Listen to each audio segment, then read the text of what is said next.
મિત્રો આ 4 કેમેરાવાળા નડે છે એમાં તમે આટલા ઊંચા નીચા થઈ જાવ છો, મને આખી દિલ્હીની સરકાર નડે છે.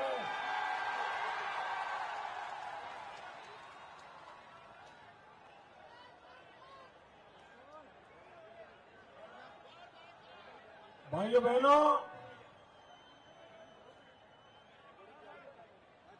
મિત્રો હવે શાંતિથી સાંભળો. બસ 7 છે, 7-8 છે. भारत माता की, भारत माता की. मंच पर विराजमान કોડ કેવાય કન્ફિગરેશન ભારતીય જનતા પાર્ટીના સૌ આગેવાનો હા 7-8 છે. અને વિરાટ જનમેદની ચાલુ ભાઈઓ બહેનો, હું ગુજરાતને ખૂણે ખૂણે આ ચૂંટણી પ્રચાર માટે ભ્રમણ કરી રહ્યો છું.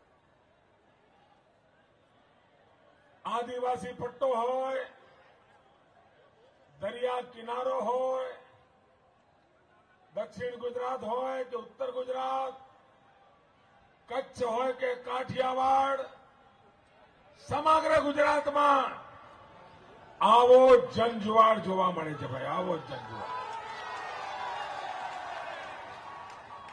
ભાઈઓ બહેનો, કોઈ આને વેવ કહેતું હશે, કોઈ આને લહેર કહેતું હશે, કોઈ આને મોજું કહેતું હશે. ભાઈઓ બહેનો, આ ચૂંટણીમાં ભાજપની આંધી છે, આંધી. અને ભાજપની આંધીમાં કોંગ્રેસ પાર્ટી જળ મૂળથી ઉખડી જવાની છે. ભાઈ,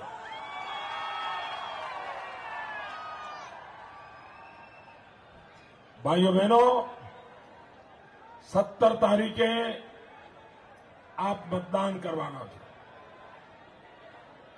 પણ 17 તારીખનો તમારો મત એ માત્ર તમારા વિસ્તારનું ભલું કરવા માટે નથી. 17 તારીખનો તમારો મત માત્ર ભાજપના ઉમેદવારોને જીતાડવા માટે નથી. ભાઈઓ બહેનો, 17 તારીખનો તમારો મત એ આખા ગુજરાતનું ભાગ્ય નક્કી કરનારો છે. ભાઈઓ બહેનો, આ ચૂંટણીમાં આપે નક્કી કરવાનું છે કે આગામી 5 વર્ષ માટે આ ગુજરાત આપ કોને સોંપવા માંગો છો. આગામી 5 વર્ષ માટે આ ગુજરાતની બાગડોર કોને આપવા માંગો છો. આગામી 5 વર્ષ માટે ગુજરાતની વિકાસ યાત્રા કોણ આગળ ધપાવશે. આ ગુજરાતના નાગરિકોને શાંતિ સલામતી કોણ આપશે. ગુજરાતને વિશ્વની ઊંચાઈઓ પર કોણ લઈ જશે. ગુજરાતને પ્રગતિની રાહ પર કોણ લઈ જશે. ભાઈઓ બહેનો, એનો નિર્ણય આપે કરવાનો છે. અને એટલા માટે ભાઈઓ બહેનો, આ ચૂંટણી માત્ર કોઈ વિસ્તાર માટેની ચૂંટણી નથી. આ ચૂંટણી સમગ્ર રાજ્યનું ભવિષ્ય નક્કી કરવા માટે છે. 6 કરોડ ગુજરાતીઓના ભાગ્યનો નિર્ધાર કરવા માટે છે. ભાઈઓ બહેનો, તમે કુટુંબ કબીલા સાથે 15 દિવસ માટે ક્યાંય યાત્રાએ જવાના હો, ક્યાંય બહારગામ જવાના હો, ઘરને તાળું મારીને જવાના હો અને 15 દિવસ સુધી ઘરે કોઈ રહેવાનું ના હોય, તો ભાઈઓ બહેનો, તમે તમારા ઘરની ચાવી કોઈ અજાણ્યાને આપો. તમારા ઘરની ચાવી કોઈ અજાણ્યાને આપો. ભાઈઓ બહેનો, તો આવડું મોટું ગુજરાત કોઈ અજાણ્યાને અપાય? ના અપાય. કોઈ અજાણ્યાને ગુજરાત અપાય? અને હું તો જાણીતો છું. તમે મને ઓળખો છો ને? બરાબર ઓળખો છો ને?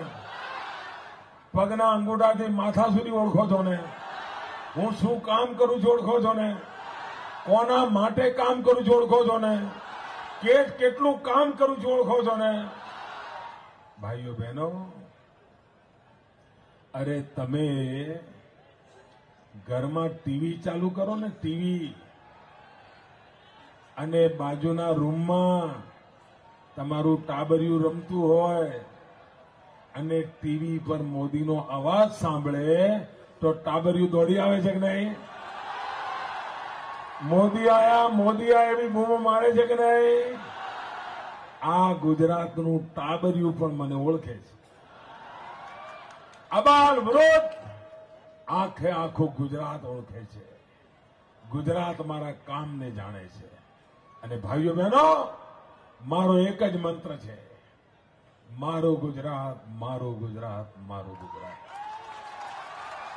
મારા 6 કરોડ ગુજરાતીઓ, ભાઈઓ બહેનો, મને ગુજરાતનું ઘેલું લાગ્યું છે, મને ગુજરાતની લગની લાગી છે, અને આ મારા ગુજરાતનું કલ્યાણ થાય એ જ મેં ભેખ લીધો છે ભાઈઓ, અને એના માટે દિવસ રાત કામ કરું છું.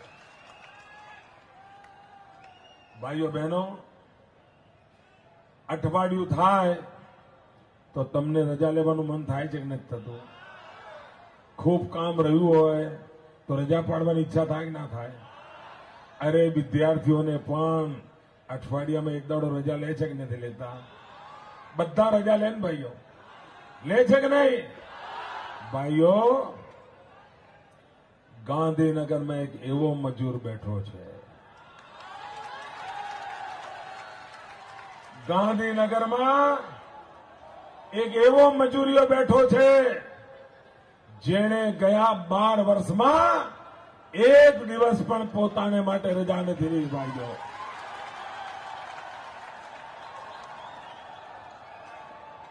માત્ર ને માત્ર મારું ગુજરાત, 6 કરોડ મારા ગુજરાતીઓ, એમનું સુખ, એમના જીવનની શાંતિ, એ જ કામ મેં કર્યું છે.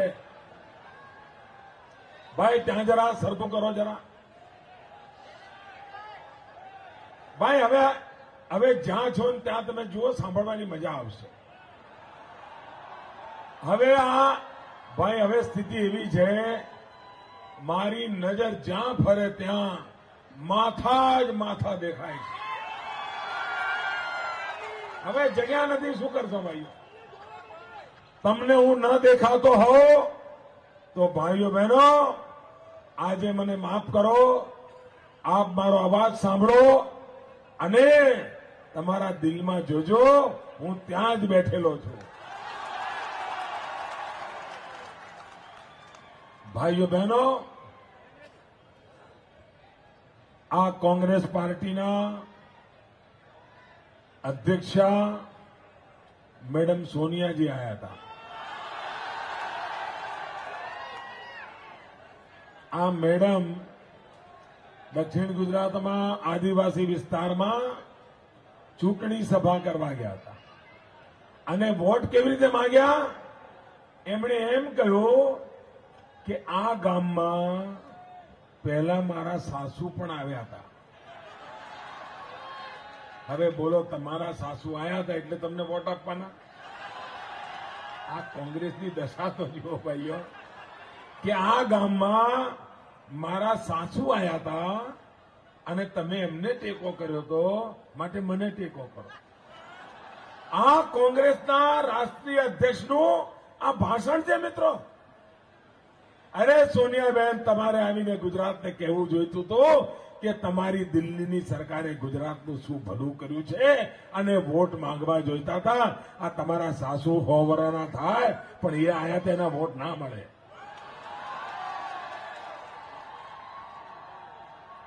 ખબર નહીં મિત્રો, આ કોંગ્રેસ પાર્ટીના હાલ શું છે.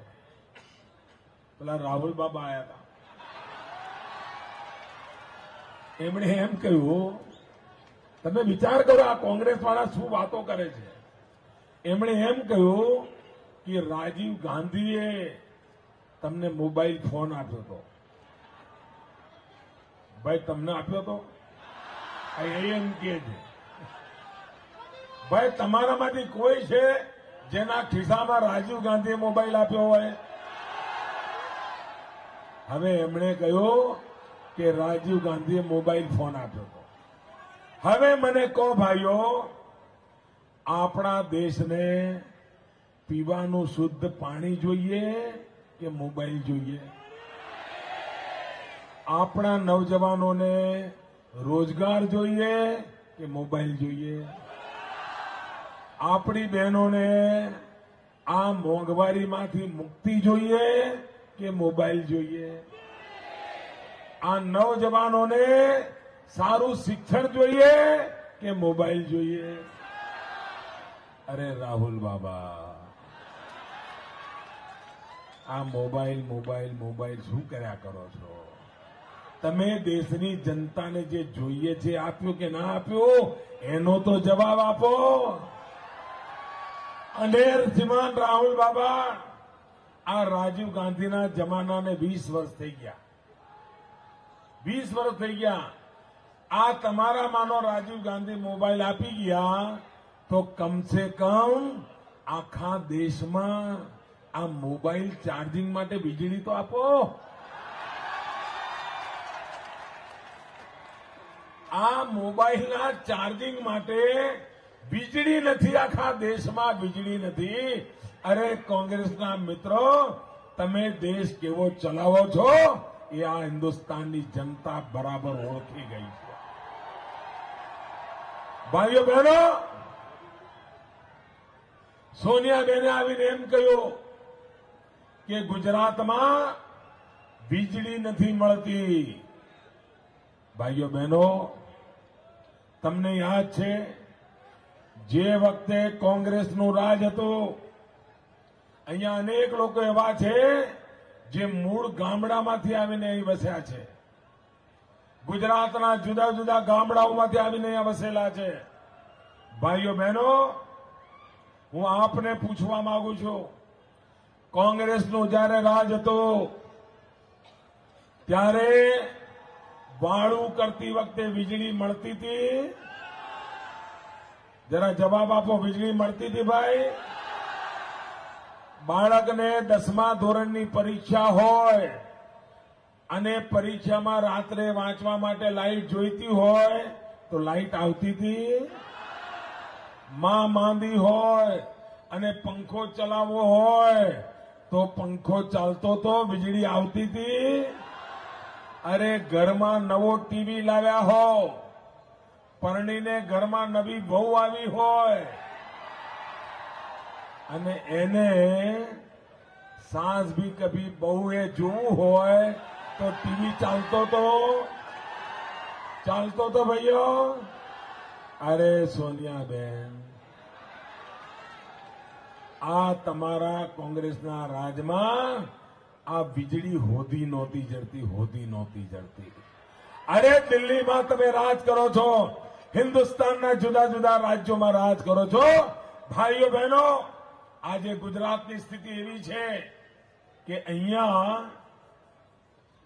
30 સેકન્ડ માટે જો વીજળી જાય ને, 30 સેકન્ડ માટે, વધારે નહીં, તો છાપામાં ચોકઠું આવે કે મોદી મોટી મોટી વાતો કરે છે પણ ગઈકાલે 30 સેકન્ડ માટે વીજળી જતી રહી હતી. અરે ગુજરાતમાં તો વીજળી જાય એ સમાચાર હોય છે, પણ હિન્દુસ્તાનના બીજા રાજ્યોમાં વીજળી આવે એ સમાચાર હોય છે. લોકો રેલવેમાં, બસમાં, ઓફિસમાં ચર્ચા કરે. ચર્ચા શું કરે? ચર્ચા એવી કરે, अरे भाई तुम्हारे यहां आई थी? तो बोलो बीजो के नहीं, पिछले हफ्ते तो नहीं आई थी. तो बोले इस मंगल को हमारे यहां आई थी.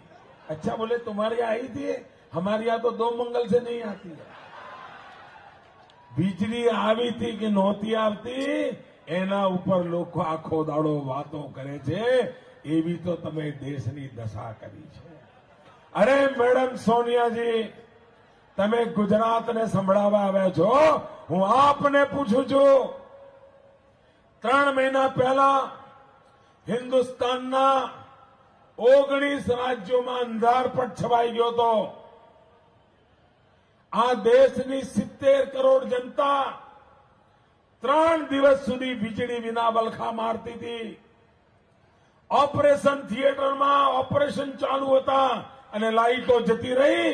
લોકોની જિંદગી જોખમમાં મુકાઈ ગઈ. લોકો રેલવેમાં પ્રવાસ કરતા હતા, વીજળી જતી રહી. 3 દાડા સુધી રેલવે ત્યાંની ત્યાં ઠપ થઈ ગઈ. લોકો પારાવાર નુકસાનીનો ભોગ બન્યા. અરે એટલું જ નહીં સોનિયાબેન, આખી દુનિયામાં હિન્દુસ્તાનની આબરૂના લીરે લીરા ઉડી ગયા અને દુનિયા આખામાં ભારતની આબરૂના ધજાગરા ઉડ્યા અને આખી દુનિયાએ લખ્યું. ભારતને બેઆબરૂ કરી, પણ છેલ્લે એક પેરેગ્રાફ લખ્યો આખી દુનિયાએ. દુનિયાભરના છાપામાં લખાયું કે આખા હિન્દુસ્તાનમાં અંધારપટ હતો. એ વખતે એકમાત્ર ગુજરાત એવું હતું જ્યાં વીજળી જગારા મારતી હતી. જગારા મારતી. ભાઈઓ બહેનો, અહીં તમારા કોઈના ઘરમાં વીજળીને માટે જનરેટર છે? કોઈના ઘરમાં છે? કોઈના કારખાનામાં જનરેટર છે? કોઈની દુકાનમાં જનરેટર છે? અરે મેડમ સોનિયાજી, મારા ગુજરાતની અંદર આદિવાસીના ઘરમાં પણ 24 કલાક વીજળી મળે છે. મારા ગુજરાતમાં કોઈને જનરેટર કોને કહેવાય એની ખબર નથી. એની ખબર નથી. અમને કોઈ દી જનરેટરની જરૂર નથી પડતી. મેડમ સોનિયાજી, તમારા પોતાના ઘરમાં જનરેટરથી વીજળી તમારે ચલાવવી પડે છે.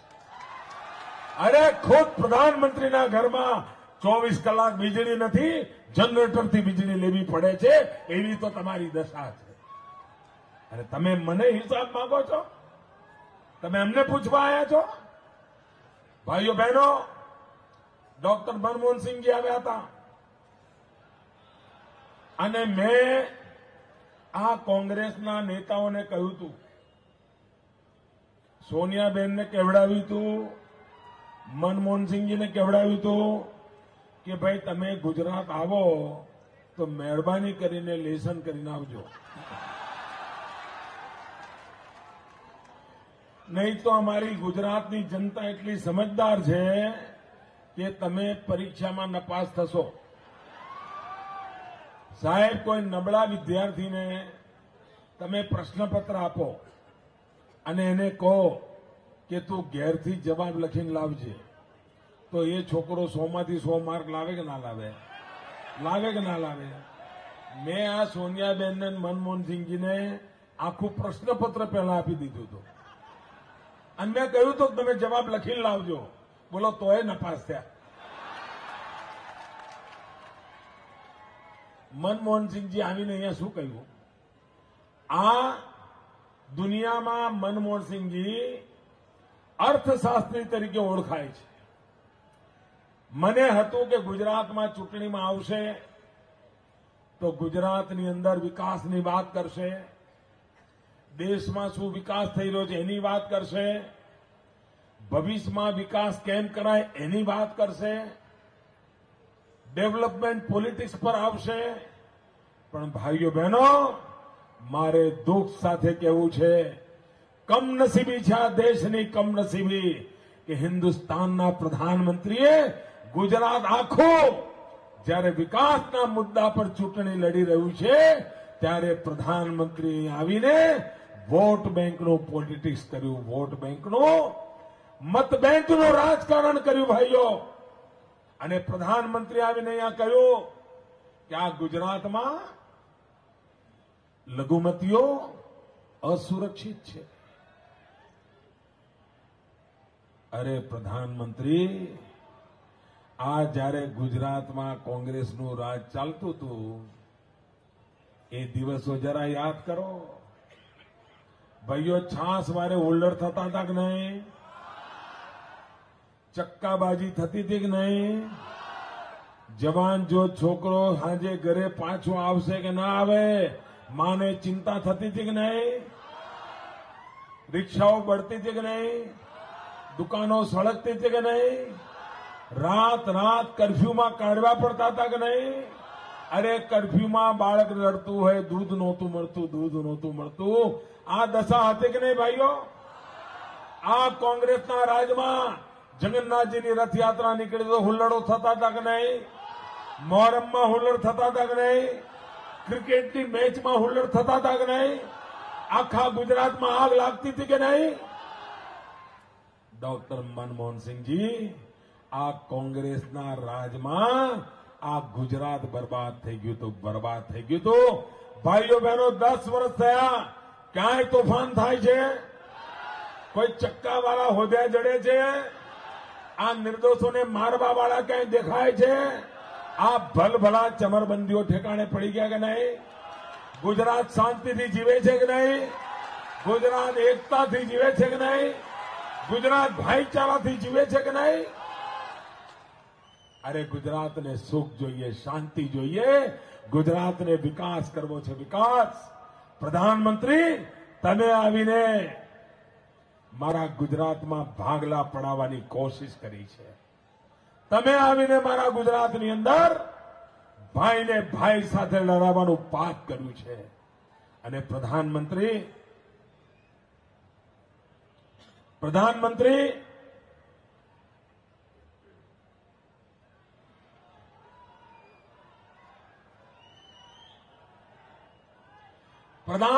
હું આપને સવાલ પૂછવા માંગુ છું. આપ દેશના પ્રધાનમંત્રી છો. દિલ્હીમાં કોંગ્રેસનું રાજ ચાલે છે.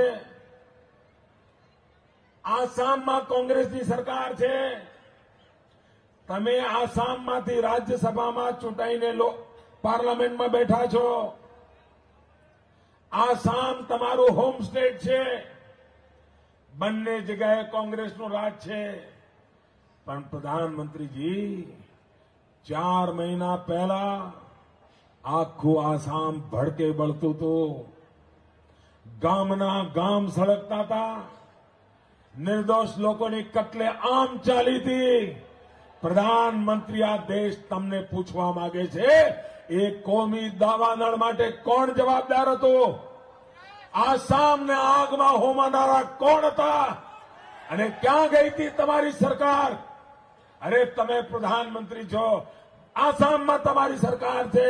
તમે આસામના લોકોને સુખ શાંતિ નહોતા આપી શક્યા, અને તમે ગુજરાતનો હિસાબ માંગો છો? ભાઈઓ બહેનો, આ ચૂંટણીમાં કોંગ્રેસ પાર્ટી એની પાસે પૈસાની રેલમછેલ છે. ભૂતકાળમાં 1 લાખની વાત થાય તો લોકો કહેતા હતા પેટી આપી. જમાનો બદલાણો, પછી 1 કરોડની વાત થાય તો લોકો કે ખોખું આવ્યું છે. હવે કોંગ્રેસમાં પેટી કે ખોખાનો કારોબાર નથી. કોંગ્રેસનો તો કારોબાર છે, ભાઈ તારે ત્યાં કેટલા ટન રૂપિયા આવ્યા હતા?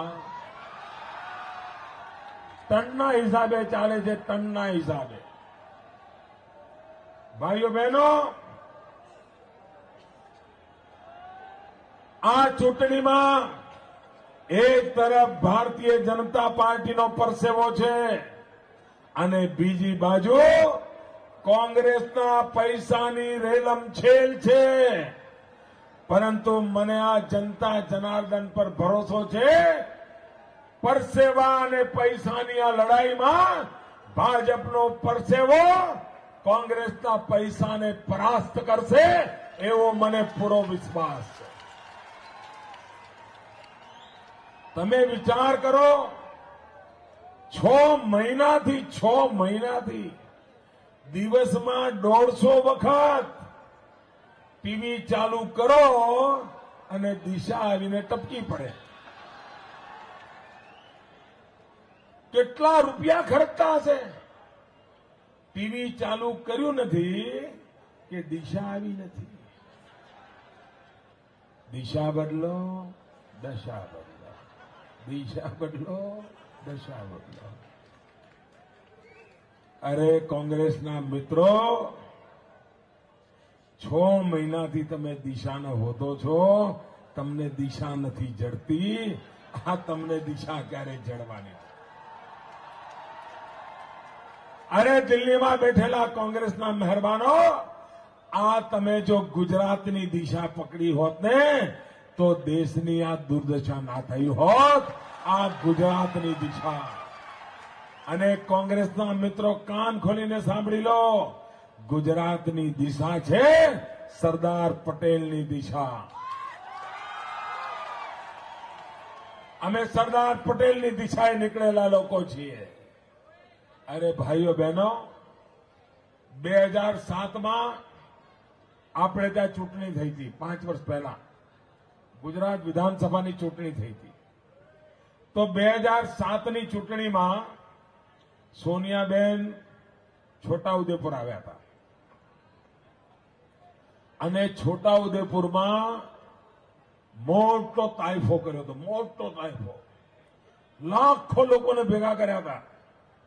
જ્યાંથી લવાય ત્યાંથી લાયા હતા. ખૂટતા હતા તો રાજસ્થાનથી લઈ આવ્યા, મધ્યપ્રદેશથી લઈ આવ્યા, મહારાષ્ટ્રથી લઈ આવ્યા અને આખા દેશના છાપાવાળાને લઈ ગયા હતા. ત્યાં ગુજરાતના, હિન્દુસ્તાનના, દિલ્હીના, મુંબઈના બધા છાપાવાળા ભેગા કર્યા હતા. અને એ દ્રશ્ય જોઈને આ છાપાવાળા એવી આરતી ઉતારી હતી, એવી આરતી ઉતારી હતી સાહેબ, એવી ભક્તિ કરી હતી. છાપા કરતા પણ મોટા ફોટા છાપ્યા હતા. અને 2007ના છાપા કાઢીને જોજો, 2007ના ટીવી ચેનલોના ક્લિપિંગ કાઢીને જોડજો. ઓહો હો સાહેબ, એવું કર્યું હતું. સોનિયાબેનનો સપાટો, હવે મોદીના વળતા પાણી, હવે કમળ કચડાઈ જશે, પંજો પહોંચી વળશે, હવે મોદીના દિવસો પૂરા થઈ ગયા, એવું બધું લખ્યું હતું, એવું બધું લખ્યું હતું ભાઈઓ. અને એક જ મહિનામાં ચૂંટણી થઈ. અને ચૂંટણી થઈ, છોટા ઉદેપુરમાં જ કોંગ્રેસનું સુરસુર્યું થઈ ગયું.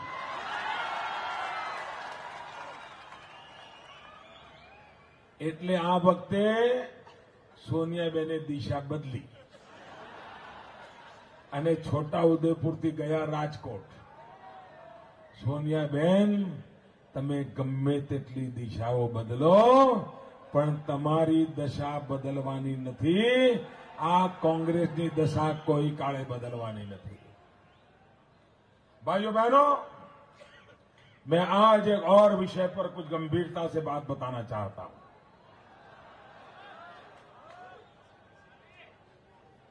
और मैं इसलिए कुछ शब्द हिंदी में कहना चाहता हूं, क्योंकि इस टीवी चैनलों के माध्यम से देश के कोने कोने में गुजरात की आवाज पहुंचे, ये समय की मांग है. भाइयों बहनों, आज मैंने देश के प्रधानमंत्री को एक चिट्ठी लिखी है और देश के प्रधानमंत्री से मैंने गुजरात की चिंता जताई है. भाइयों बहनों, मैं थोड़ा इतिहास आपको बताना चाहता हूं. हमारे गुजरात में कच्छ के समुद्री तट पर एक 9000 स्क्वायर किलोमीटर का एक इलाका है जिसको सर क्रीक के नाम से जाना जाता है, जिसमें पानी भी है, जमीन भी है. ऐसा वो इलाका है और पाकिस्तान से बिल्कुल सटा हुआ है. और 1965 में जब हिंदुस्तान पर पाकिस्तान ने आक्रमण किया था, तो वो आक्रमण सर क्रीक पर से किया था, कच्छ की धरती पर से किया था। और उस आक्रमण के समय गुजरात के उस समय के मुख्यमंत्री श्रीमान बलवंतराय मेहता, उनके हेलीकॉप्टर को उड़ा दिया गया था और बलवंतराय मेहता गुजरात के मुख्यमंत्री शहीद हुए थे। भाइयों बहनों, ये सर क्रीक इतनी महत्वपूर्ण जगह है जिसके साथ भारत की सुरक्षा का सीधा सीधा नाता है। आज से 100 साल पहले जब हिंदुस्तान और पाकिस्तान अलग नहीं हुए थे, उस समय कच्छ के जो राजा महाराजा थे और सिंध के जो राजा महाराजा था, वो दोनों हिंदुस्तान में थे उस समय। और सिंध के राजा महाराजा और कच्छ के राजा महाराजा के बीच में एक समझौता हुआ था, एक संधि हुई थी। और उस संधि के अंदर तय हुआ था कि ये जो 9000 स्क्वायर किलोमीटर का सर क्रीक का इलाका है, उसमें से 10% जगह सिंध के पास रहेगी और 90% जगह कच्छ के महारावों के पास रहेगी। और ये उस समय ब्रिटेन के प्रधानमंत्री ने एक ट्रिब्यूनल बिठाई थी। उस समय यहां अंग्रेजों का राज चल रहा था और उस समय उस ट्रिब्यूनल को मध्य में रख करके ये समझौता हुआ था। भाइयों बहनों, 90% जगह पर हिंदुस्तान का कब्जा है, लेकिन आज मुझे दुख के साथ कहना है कि भारत सरकार दुनिया के, हिंदुस्तान के नागरिकों को अंधेरे में रख करके, गुजरात के नागरिकों को अंधेरे में रख करके पर्दे के पीछे पाकिस्तान के साथ मनमोहन सिंह जी की सरकार बातचीत कर रही है। इतना ही नहीं, मेरे पास पक्की जानकारी है कि दिल्ली सरकार ने चुपचाप ये सर क्रीक की भूमि पाकिस्तान को देने का मन बना लिया है। भाइयों बहनों, अगर ये सर क्रीक की भूमि पाकिस्तान के पास जाती है तो हिंदुस्तान सुरक्षित नहीं रह सकता है। अगर यह सर क्रीक की जमीन पाकिस्तान के पास जाती है तो गुजरात किसी भी हालत में सलामत नहीं रह सकता है। ये सर क्रीक की जमीन अगर पाकिस्तान के पास जाती है तो हमारे देश के मछुआरे जो आज उस इलाके के अंदर मछुआरी करने के लिए जाते हैं, उसके बाद वलसाड से लेकर के जखौ तक का मेरे गुजरात का एक भी माछीमार, एक भी मछुआरा मछली पकड़ने का उद्योग नहीं कर पाएगा, वो बेरोजगार हो जाएगा। भाइयों बहनों, अगर ये सर क्रीक पाकिस्तान के पास जाता है तो आज जो नया गुजरात के समुद्र तट पर विकसित हो रहा है, पूरा नया गुजरात समुद्र के किनारे पर बन रहा है, सारे उद्योग समुद्र के किनारे पर आ रहे हैं, वो सारा संकट में पड़ जाएगा। और जिस प्रकार से आतंकवादी आसानी से मुंबई में घुस सके थे, ये सर क्रीक जाने के बाद किसी भी गांव गली मोहल्ले में पाकिस्तान के आतंकवादी घुस सकते हैं, पाकिस्तान की सेना घुस सकती है और 1600 किलोमीटर का समुद्र किनारा, इसको बचाने की दिल्ली सरकार के पास कोई ताकत नहीं है। भाइयों बहनों, इतना ही नहीं, हिंदुस्तान के वैज्ञानिकों का कहना है कि कच्छ की भूमि में, सर क्रीक की भूमि में जमीन के अंदर विपुल मात्रा में गैस और पेट्रोलियम के भंडार भरे पड़े हैं। अगर ये जगह पाकिस्तान के पास चली जाती है तो भारत आर्थिक रूप से भी गंभीर संकट में पड़ेगा। और मेरे पास ये जानकारी है, प्रधानमंत्री को मैं आज चैलेंज करता हूं, प्रधानमंत्री जी बताइए, क्या कुछ महीने पहले पाकिस्तान की सर्क्रिक की जगह पर पाकिस्तान की नेवी ने, पाकिस्तान के एयरफोर्स ने, पाकिस्तान की मिलिट्री ने वहां पर operation C park 12, operation C park 12 इस नाम से 1 महीने तक ड्रिल किया था कि नहीं किया था। तीनों सेनाओं को जोड़ करके बिल्कुल गुजरात के उस पार पाकिस्तान सेना ने हलचल की थी कि नहीं की थी। और प्रधानमंत्री जी, मेरी जानकारी है आप 15 दिसंबर को गुपचुप रूप से पाकिस्तान को कोई एश्योरेंस देने वाले हो। क्या भाइयों बहनों, ये गुजरात की सर्किट की जमीन पाकिस्तान को देनी चाहिए? क्या हमारी ये पवित्र भूमि पाकिस्तान के कब्जे में जानी चाहिए? क्या हमारा गुजरात असुरक्षित होने देना चाहिए? क्या प्रधानमंत्री गुजरात को अंधेरे में रख करके ये सौदा कर सकते हो? प्रधानमंत्री जी, आपके लिए जमीन का टुकड़ा हो सकता है, हमारे लिए वो हमारे शरीर का अंग है और हम हमारे शरीर के अंग को कटने नहीं देंगे। आज प्रधानमंत्री जी को मैंने चिट्ठी लिखी और जब अभी मैं मंच पे आ रहा था तो मुझे पता चला कि प्रधानमंत्री कार्यालय ने जवाब दिया है। वो जवाब मैंने देखा। भाइयों बहनों, प्रधानमंत्री जी ये कहते हैं कि मोदी जी ने चुनाव के समय ये विषय क्यों उठाया।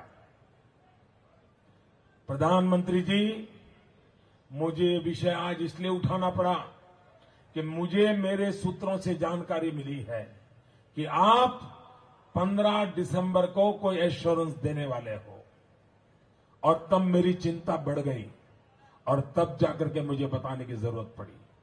दूसरी बात, प्रधानमंत्री जी, अप्रैल महीने में जब दिल्ली में आपने मुख्यमंत्रियों की मीटिंग बुलाई थी, उस मीटिंग में सुनिए भाइयों, जब आपने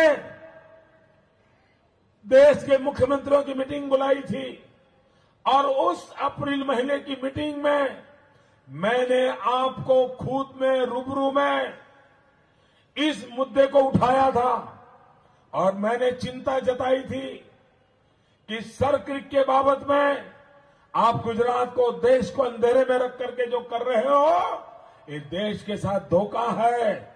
और प्रधानमंत्री जी, उस मीटिंग में मैंने मुद्दा उठाया, मेरे लिखित भाषण में भी दिया, लेकिन आप अप्रैल महीने में मैंने सवाल उठाने के बाद भी आप चुप रहे थे, आपने जवाब नहीं दिया था।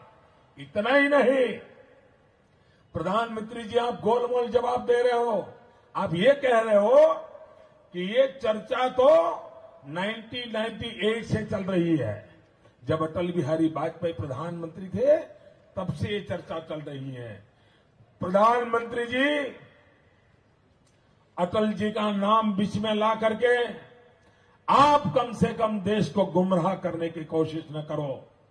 प्रधानमंत्री जी, मैं आपको याद दिलाना चाहता हूं, श्रीमान मुशर्रफ हिंदुस्तान आए थे, भारत के प्रधानमंत्री और मुशर्रफ के बीच आगरा में बातचीत हुई थी, लेकिन उस आगरा की बातचीत में न मुशर्रफ ने सर्किट का मुद्दा उठाया था, न अटल बिहारी वाजपेयी ने मुशर्रफ को सर्किट का मुद्दा उठाने की इजाजत दी थी।